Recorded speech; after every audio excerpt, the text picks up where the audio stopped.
because together with Donald Trump... U.S. President-elect Donald Trump officially announced on Wednesday he is nominating Senator Marco Rubio to be Secretary of State.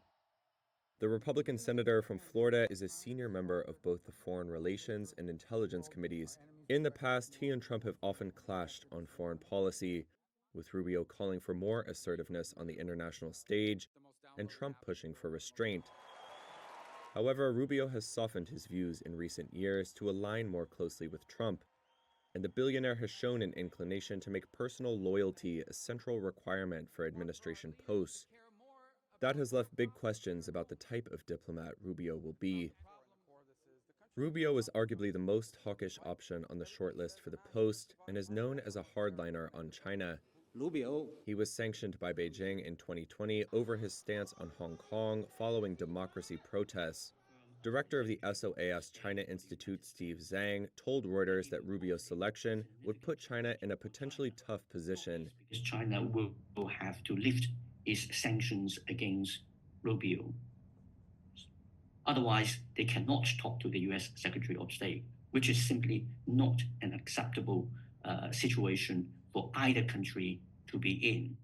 Zhang believes China won't want to be accommodating of U.S. senior officials. As a result, he anticipates that Chinese President Xi Jinping will push to skip over Rubio and pursue a direct line with Trump.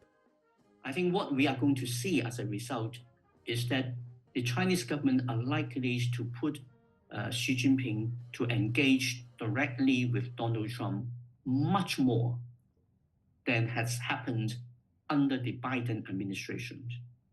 Xi believes that he could work his magic on Donald Trump as he had done in the first Trump administration.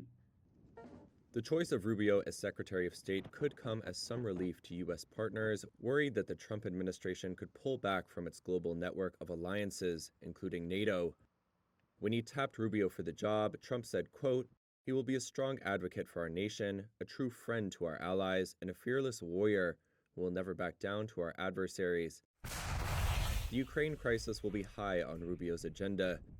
He has said in recent interviews that Ukraine needs to seek a negotiated settlement with Russia rather than focus on regaining all territory that Russia has taken over the last decade. Earlier this year, he voted against a big military aid package for Ukraine, Israel, and other U.S. partners. Rubio told NBC in September, quote, "I'm not on Russia's side, but unfortunately, the reality of it is that the way the war in Ukraine is going to end is with a negotiated settlement."